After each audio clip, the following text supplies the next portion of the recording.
दोस्तों अस्सलाम वालेकुम। माजरत ख़्वाह हूँ, कुछ दिन आपसे तबादला ख्याल नहीं हो सका, लेकिन मेरी तबीयत सही नहीं थी। आज भी इस हाल में उठ के मैं ये बयान देना लाजमी समझ रहा हूँ कि आज बहुत बड़ा एक मसला पैदा हुआ है पाकिस्तान में, जो बहुत ही ख़तरे का हामिल भी और बायस भी बन सकता। दोस्तों, पाकिस्तान के बनाने से पहले मेरे दादा जो थे सर अब्दुल्ला हारून, वो पहले और आखिरी ऑल इंडिया मेमन फेडरेशन के सदर रहे और जिन्ना साहब ने उन पे जिम्मेदारी दी कि आप ज़्यादा से ज़्यादा लोगों को माहिल करें नए पाकिस्तान की तरफ। इत्तेफाक से अब्दुल्ला हारून 42 में मर गए और उनके बेटे यूसुफ हारून ने ये काम अपने कंधों पे उठाया। जेतपुर, बांटुआ, जामनगर, जहाँ जहाँ की भी आप नाम लें, मेमनों के पास गए और कहा कि बाबा आ जाएं पाकिस्तान, अब पाकिस्तान बनाना है। और बड़ी तादादों में ये लोग पाकिस्तान आए और उन्होंने पाकिस्तान की एक बहुत बड़ी तादाद में बिजनेसमैनों का सर्कल बनाया। यहाँ तक कि उन्होंने कहा कि यूसुफ हारून साहब, कराची में तो कोई स्टॉक एक्सचेंज भी नहीं है। तो यूसुफ हारून अपनी मेहनत से कुछ दोस्तों के साथ मिलकर स्टॉक एक्सचेंज को कायम किया और पहले सदर स्टॉक एक्सचेंज पाकिस्तान के यूसुफ हारून रहे। तो इदारा बनाने में भी, लोगों को ले आने में भी, पाकिस्तान पे खर्चा करने होते हुए, ये सारी बातें करते हुए हमने अपने खिदमात पाकिस्तान के लिए अंजाम दिए। अब सूरत हाल आज खतरे पे कैसे पहुंचा है? मेरे बहुत बहुत पुराने दोस्त, स्कूल के वक्त के सिराज कासिम तेली ने एक बयान दिया है। सबसे पहले तो उन्हें शाबाश है कि उनकी मुल्क की दर्द इतनी थी उनमें कि उन्होंने खुल के वो बातें की जो लोग करना नहीं चाहते, सुनना नहीं चाहते और घबराते हैं कहते हुए। मैं तो कई सालों से ये बातें कर रहा हूँ, बताते रह रहा हूँ, आप पाकिस्तान की इस हालात कर रहे हैं कि ये मुल्क बचे ना बचे, आप कर क्या रहे हैं। और आपसे मेरा मुराद वो था उन लोगों की तरफ जिनको पाकिस्तान को कायम करने में एक बहुत बड़ा अहम किरदार अदा करना था।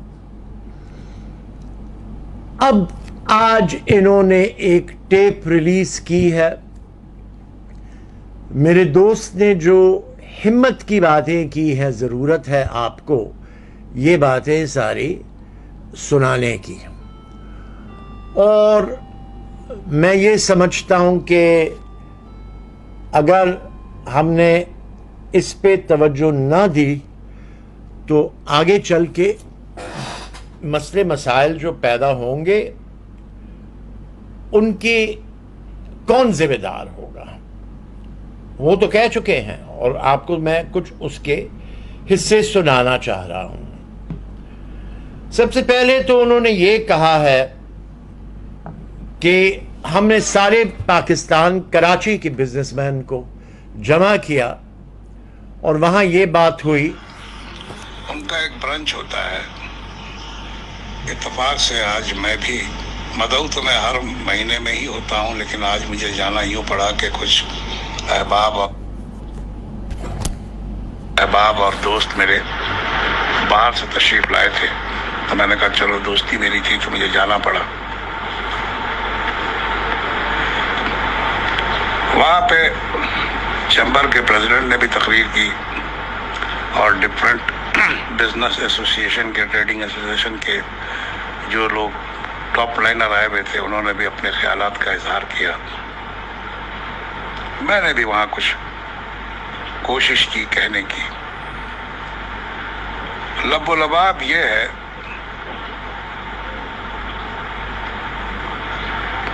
कि सारे लोगों का मुत्तफ़िक़ा फैसला है ये کہ جو کچھ اندیشہ ہم محسوس کر رہے ہیں نواز شریف صاحب کے کنوکٹڈ ہونے کے بعد، یہ اجازت ملنے کے بعد کہ وہ بیرون ملک علاج کے لیے چلے جائیں اور وہاں سے پھر بیٹھ کر پاکستان کے بارے میں جو انہوں نے اپنے خیالات کا اظہار کیا، وہ مانگ دعال کیا، سب نے سنا، چھپی ہوئی بات تو نہیں ہے۔ اس باتوں پہ غور کرتے ہوئے اور پھر مولانا فضل الرحمان صاحب نے جو وبانگ دہل کھلی دھمکی دی پاکستان کی آرمی کو، ایسوسیشن نے ایک فیصلہ کیا، اور وہ یہ فیصلہ ہے کہ اگر ان تمام خدشات کو پاکستان کی آرمی دور نہیں کرتی تو پھر ابھی سے یہ فیصلہ ہو چکا ہے کہ ہم فردر کوئی انویسٹمنٹ پاکستان میں نہیں کریں گے، کسی قسم کی بھی نہیں کریں گے۔ اور اگر خدا نہ خواستہ یہ دیکھے بھالے چور، بے ایمان، ڈاکو جنہوں نے پاکستان کا بیڑا ہر طرح سے تباہ کر دیا، انہی کو اگر دوبارہ لانے کی تیاریوں میں کوئی مشغول ہے، خدا نخواستہ، یہ خدشات ہیں، میں کنفرم بات نہیں کر رہا، تو فیصلہ یہ ہوا ہے کہ majority of the businessman and industrialist will leave this country, یہ چھوڑ کے چلے جائیں گے۔ فورن انویسٹر نے بالکل ہاتھ اٹھا لیا یہ کہہ کر کہ کسی قسم کی انویسٹمنٹ ہم نہیں کریں گے۔ ان کا کہنا یہ ہے کہ یار زندگی میں بھی دوزخ میں رہیں، گندگی سے اپنے ہاتھ تر کر لیں، مرنے کے بعد یقیناً ان سب کا خامیازہ بھگتیں اور وہاں بھی ہمیں دوزخ مل جائے۔ ایسی زندگی کیوں گزاریں ہم کہ ہم پیسے بھی خرچ کریں، صاف ستھرا کام کیوں نہیں ہو سکتا؟ ہونا چاہیے۔ اگر نہیں ہو رہا ہے اور دوبارہ پھر انہی لوگوں کو، پروون چوروں کو، یعنی اس میں کوئی شک تو اب رہ نہیں گیا کہ یہ لوگ کون لوگ ہیں۔ کیا مولانا فضل الرحمان کو ہم لیڈر مان سکتے ہیں؟ کیا الطاف حسین کو ہم لیڈر مان سکتے ہیں؟ کیا نواز شریف کو ہم لیڈر مان سکتے ہیں؟ کیا آصف علی زرداری کو لیڈر مان سکتے ہیں؟ کیا محمود خان اچکزئی کو ہم لیڈر مان سکتے ہیں؟ کیا اسفندیار ولی کو ہم لیڈر مان سکتے ہیں؟ ذہن میں ایک سیکنڈ میں آنسر یہ ملتا ہے کہ بالکل نہیں، امپاسبل، نیکسٹ امپاسبل نہیں، امپاسبل ہے، یہ نہیں ہو سکتا، اب نہیں ہو سکتا۔ تو اگر پاکستان کی افواج کسی بھی طرح سے انہی لوگوں کے کندھے پہ ہاتھ رکھ کے دوبارہ انہی چوروں کو مضبوط کر کے لانے کی کوشش کر رہی ہیں تو پھر ٹھیک ہے بھائی، آپ کا ملک ہے، پاکستان کی آپ فوج ہیں، طاقتور لوگ ہیں۔ جیسے پہلے بھی جنرل جیلانی کو مٹھائی کا تحفہ دینے پر آپ نے چیف منسٹر بنا دیا تھا، جیسے ہونڈا 50 پہ پھرتے ہوئے آدمی کو کراچی سے اٹھا کر سندھ اس کے حوالے کر دیا تھا، بعد میں وہ راک کی گود میں جا کے بیٹھ گیا تھا۔ آصف علی زرداری کو چن کر لا کر آپ نے صدر پاکستان بنا دیا تھا۔ محمود خان اچکزئی کو اپنے سائے میں لے کر اس کے بھائی کو وہاں گورنر اور اس کی فیملی کو ساری منسٹریاں بلوچستان میں دے دی تھیں۔ اسفندیار والی کی فیملی کو آپ نے KP کے حوالے کر دیا تھا۔ مولانا فضل الرحمان کی خدمت کرتے چلے جا رہے ہیں آپ، مدرسے پہ مدرسہ، وہ بدماش پال رہا ہے، مدرسہ تو نہیں ہے، وہ دہشت گرد پال رہا ہے۔ اس نے خود کہا کہ کابل میں جس طرح افغانستان میں امریکن فوج کا حال کیا ان لوگوں نے، ہم تمہارا یہاں وہ حال کر دیں گے۔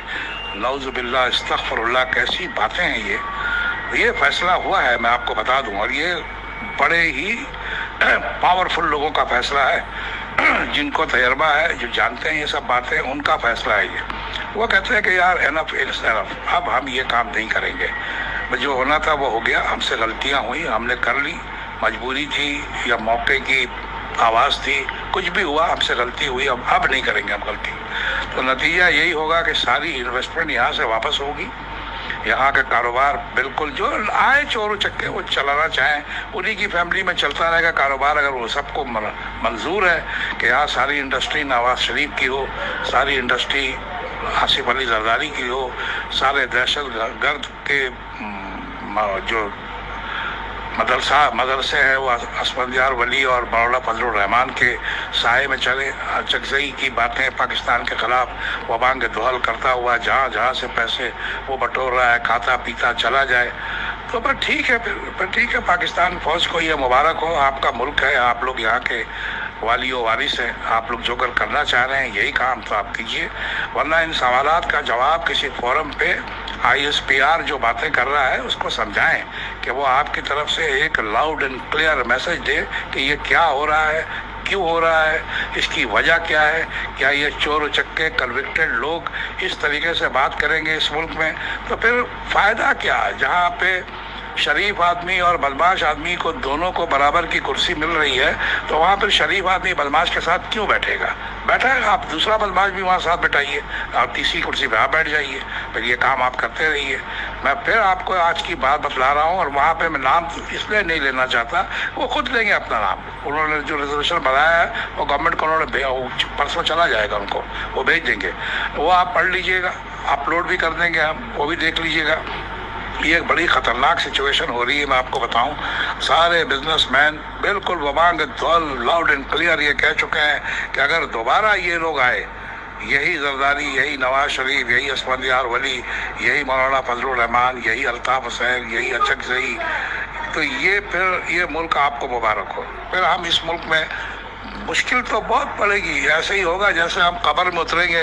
इस मुल्क छोड़ने का मतलब तो यही होगा, लेकिन हम इस काबिल हैं कि दुनिया के तमाम इलाके हमारे लिए खुले हुए हैं, हम कहीं भी जाएं। हम तो आपने ये सुना सिराज की बातें, और चूंकि मैं इन्हें 60 साल से जानता हूं, मुझे मालूम है कि ये दिल की बात कर रहे हैं, और बिजनेस वाले कराची के इनकी बड़ी इज्जत रखते हैं।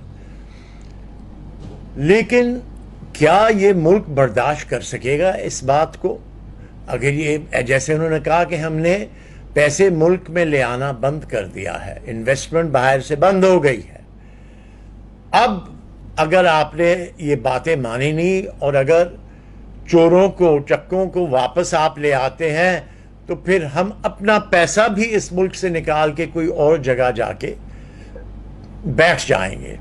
आपको पता है कि मशरकी पाकिस्तान के बाद जो कुछ भी हुआ, जब वक्त आया और उन्होंने ख़ास तौर पे हमारे पंजाब के इलाकों के टेक्सटाइल मिलों को फिर मौका दिया, वहाँ वो बढ़ चढ़ के वहाँ चले गए, बड़े खुशी से वहाँ बैठे हुए हैं आज तक। ख्याल रखें ये मुल्क का, ख्याल रखें इस मुल्क की मुसीबतों का, ख्याल रखें कि एक आग फट रही है। कर क्या रहे हैं हम सब? मैंने कई तकरीरों में कहा है, खुदारा कुछ करें, और अगर हम नहीं करेंगे तो हम इस मुल्क को तहस नहस करके छोड़ेंगे, और बहुत सी आफतें, मुसीबतें। आज मैं कुछ लोगों से माफ़ कीजिएगा, कल मैं कुछ लोगों से बात कर रहा था, तो उन्होंने कहा मुझे, और वो और सूबे के थे, सिंध के नहीं थे, उन्होंने कहा जी कि दरअसल मसला ये है कि कोई वारिस नजर नहीं आता, कोई अपनी जिम्मेदारी पे कोई काम करने के लिए तैयार नहीं होता। ये बहुत बुरा हो गया है, ये और मजीद बुरा होता जाएगा। और जैसे कि सिराज ने कहा कि अगर आप चाहते हैं इस तरीके से हरकतें हों, तो फिर तौबा तौबा तौबा, सामने क्या नज़ारा है। हर आदमी इस मुल्क में 2 लाख रुपए का कर्ज हो गया है उस पे, अब कितने और हम कर्जों में जाने के लिए तैयार हैं। हर इंसान को मुसीबतें पैदा हो रही है, वो बोल नहीं पाता, और लोग डर गए हैं, घबरा गए हैं। ये मेरा ख्याल है कि अगर हम जरा से तवज्जो दें, जो बात हो रही है, इन्होंने ये बात भी की है। और ये इमरान खान वो क्या करे, मगर वो कर सकता है, क्यों नहीं करे? टीवी पे आके, भाई वोट तो तुझे दिया हमने यार, तू चुप करके क्यों बैठा हुआ है? अगर ये बात बिजनेस एसोसिएशन के सीनियर बिजनेसमैन कर सकते हैं कराची में एक ब्रंच में बैठकर, तो तू तो प्राइम मिनिस्टर है, क्या तुझे खबरें नहीं मिलती कि ये क्या हो रहा है? इतनी बड़ी बड़ी वो सारी बातें करके चले गए, और तू वहाँ बैठा प्राइम मिनिस्ट्री का मजा ले रहा है कि मैं मुल्क का प्राइम मिनिस्टर। कहाँ का तू प्राइम मिनिस्टर है यार? प्राइम मिनिस्टर है कि तू पता नहीं क्या, मैं क्या बोलूं यार। इससे तो बेहतर है कि हीरा मंडी में कुचा शहबाज में जाके हार पकड़ के बेचना शुरू कर दे। छोड़ ये प्राइम मिनिस्ट्री, ये प्राइम मिनिस्ट्री तेरा शोभा नहीं है, तेरे को करना ही नहीं चाहिए यार। रहे तो शान से रहे, या शान से ठोकर मार के आ, हमारे ऊपर दोबारा मिल, हम तुझे दोबारा 2/3 मेजोरिटी से लेकर आने की कोशिश करेंगे। अगर रहे तो ठीक है, वरना छोड़ दे सियासत, दबा कर फिर ऐसे मुल्क में क्या करना है यार, रह के क्यों कर रहा है ये काम। मुल्क में मरे जा रहे हैं हम, मुल्क की मोहब्बत में गरशार हुए जा रहे हैं, और ये लोग हमें जलील करने पे एक स्टेप बाय स्टेप घुसेड़े जा रहे हैं, पड़ताल में जमीन में धंसाए जा रहे हैं कि मर जाओ सालो तुम लोग, तुम्हारी मोहब्बत की टका वैल्यू नहीं है। वैल्यू तो वो है हमारे पास नवाज शरीफ का जो बैंक में पैसा है, जो उनका माल खजाना दुबई से आएगा, जो अमेरिका से जरदारी के नोट आएंगे, डॉलर आएंगे, उसमें हमारा शेयर है। तुम गरीबों का साथ देने से हमको क्या मिलेगा? ये भूल गए तुम लोग कि असल दौलत तो हम ही लोग हैं, ये गरीब ही तो असल दौलत है पाकिस्तान की, ये मजदूर किसान, यही तो दौलत है पाकिस्तान की, यही असल पाकिस्तान है। मगर अगर इनको तुम लोगों ने इग्नोर किया तो परवरदिगार तुमको कभी माफ नहीं करेगा, याद रखना। ऊपर भी एक ताकत बैठी हुई है, वो देख रही है बड़ी हर चीज को कि तुम लोग क्या कर रहे हो। ये नहीं करो, पोजीशन क्लियर करो, हमें समझाओ कि ये क्या हो रहा है। वरना मैंने जो आपको आज ये खबर दी है, झूठी हवा में नहीं है, ये हकीकत पहले आपको बयान की है कि ये हो रहा है और ये हो जाएगा। मैं आपको ये बतला दूं, द मोमेंट आपने इनके कंधे पे हाथ रख के इनको कंधे पे बिठाया आपने, ये सारे लोग ये मुल्क छोड़ कर चले जाएंगे। नाचना लेके मौलाना फजलुर रहमान को, नवाज शरीफ को, मरियम को, ये जितने चोर उचक्के फ्रॉडिये 2 नंबरी लोग हैं, ये जरदारी को, अचकजई को, अस्पंजाल वली को, अल्ताफ हुसैन को भी बुला लेना, फिर तुम लोगों की खूब बनेगी। कहते हैं ना खूब बनेगी जब बिल बैठेंगे दीवाने। तो यहाँ तो साले 8-10 दीवाने हैं और दीवानों के सरदार तुम लोग हो। बैठा लेना इनको अपने गोद में, कर चलाओ ये मुल्क। पहले भी चल रहा है ना, ये मुल्क चल रहा है, ये मुल्क चल रहा है। किसने ये तबाह किया? तुम लोगों ने, इन लोगों को लाके 2 टकियों को, फिर वही आप पर तोड़ रहे हो उनको लाने के लिए। यार क्या बोला जाए यार, कुछ समझ में नहीं आता भाई, कुछ समझ में नहीं आता। बहरहाल मैंने अपना पैगाम आप तक पहुंचा दिया, पता नहीं ये इमरान खान तक पहुंचता है नहीं पहुंचता है, chief of the army staff तक पहुंचता है नहीं पहुंचता है, पहुंचे ना पहुंचे, जो होना है वो तो होकर रहेगा भाई। हम मुल्क के लिए दुआगो है, मुल्क के लिए हम दवागो भी हैं। परवरदिगार से हमारी दुआ हमेशा यही रहेगी, हम यहाँ रहे मालिक ना रहें, हमारे मुल्क को हर मुसीबत से बचाए रखना परवरदिगार। इस पाकिस्तान की फ़ौज को थोड़ी सी अकल दे दे मेरे मौला। चलाना सीखे हैं बंदूक, मगर चला दूसरी चीज़ रहे हैं, तो मैं क्या करूं।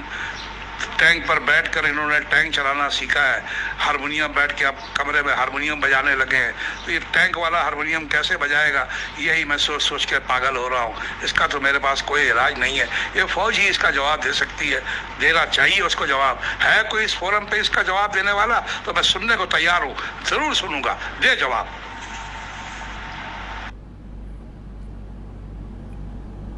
ये वो बगावत की बात है जो इंतहाई इश्क में पाकिस्तान के रहने वाले वासी, जिन्होंने हर कुछ यहाँ लगाया हुआ है, वो दे रहे हैं। अब आप सब सुनिए, जवाब तैयार करें, हालात सुधारें। कोई भी इससे नहीं बचेगा, सबके नाम लिए हैं और कह रहे हैं। और एक बिजनेसमैन को इतना बोलना, मेरा ख्याल है कि ऐसा पैगाम है जिसको नज़रअंदाज नहीं किया जा सकता।